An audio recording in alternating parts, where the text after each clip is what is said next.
Hello and hi, welcome to Yedidia Shofet.net, and welcome to week number 43 in Halacha of the week. Today's question is a very interesting question. It was addressed to the Chief Rabbi, Mordechai Eliyahu, years ago, and this is a very different type of question because it was addressed in Israel. Here in America, I don't even think you would even ask such a question.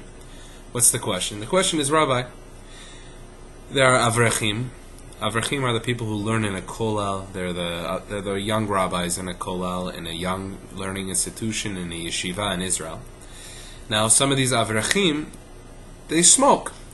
And the question is, let's say these Avrechim, these young rabbis, now they're smoking in the Bet Midrash, they're smoking indoors, there's no laws or regulations or any difficulties, any problems, any hazards. Now they're smoking in this Bet Midrash. Do they have to actually exit the Bet Midrash? Do they have to exit the yeshiva, that closed area, for people, let's say one or two people, that they're not smokers and they don't like the smoke? But you have about 10-15 people there that they're smokers. And, they smoke, they learn. And this is what it used to be. For many years, you had people that used to smoke all indoors. And believe it or not, all airplanes at one point in time actually used to hand out cigarettes after the meal. And this is a very far cry from what it is nowadays. If you look at some old planes that you go on, in old 747s, you can still see smoke detectors, or thank you for not smoking, and they actually had ashtrays in the plane itself. So it's the question is, why would you have an ashtray and say thank you for not smoking?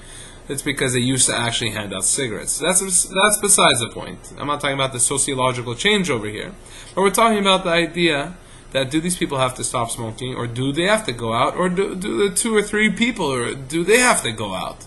And this is in the Bet Midrash, this is in Israel, this is somewhere, of course, or it's different, but it could apply even here in America.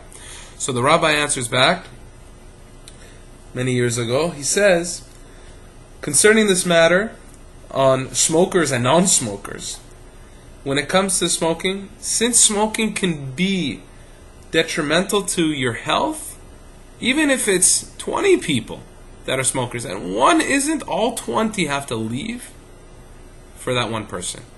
Why? Not just to say that it's manners, that you don't want it to bother him. It's not the fact of bothering him. Because of you, that it may cause harm to someone that completely, he tries to keep himself clean, you can't do that. You can't do that. If you want to have it, you have to be able to make sure that you're in an enclosed place that no one minds. There's certain smoking facilities that have smoking areas or whatever it is. I'm not teaching you about smoking facilities. I'm telling you the idea of what it is in certain manners. So what is that? The rabbis say that whenever you're causing a difficult moment for someone, even if you're the majority, even if you have a bunch of friends, you have 20 friends together, and if you're speaking about a topic that can make someone uneasy, now, so tell the guy to close his ears. No, that's not how it works. You can't tell the guy to close his ears. The fact is that if it's something that can cause someone to be a little bit annoyed, or to be worried, or can cause him pain, or to hurt him, then you know that those words have some type of detrimental value, meaning that it can actually cause a sting. Now, if those words can cause a sting, it's not up to you to tell the guy, okay, you go out, now we got to say this juicy slander or whatever it is. No, it's not up to you to say that. It's rather you go out, and you want to talk about it, you want to cause pain here and there, you're the one who has to go out of the vicinity. So what does this tell us? It tells us very clearly. It says that we have to understand how to be considerate towards others. No matter how many you are, you could have 100 people that are crooked, and you have one guy who is straight as an arrow. All those 100 people have to bend their crookedness in order to adhere to the straight fellow. And by doing that, even though that it's unfair in the eyes of what about the majority? The majority is usually the one that rules all.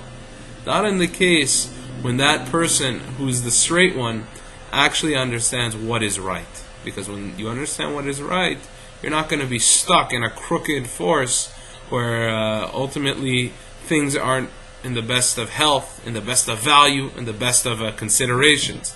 But rather, you go along with the straight life. You go with the straight health. You go with the straight values of how you speak, how you talk to everyone, how you speak even about yourself, and you realize that ultimately that you'll understand that consideration and value, it completely overrules majority.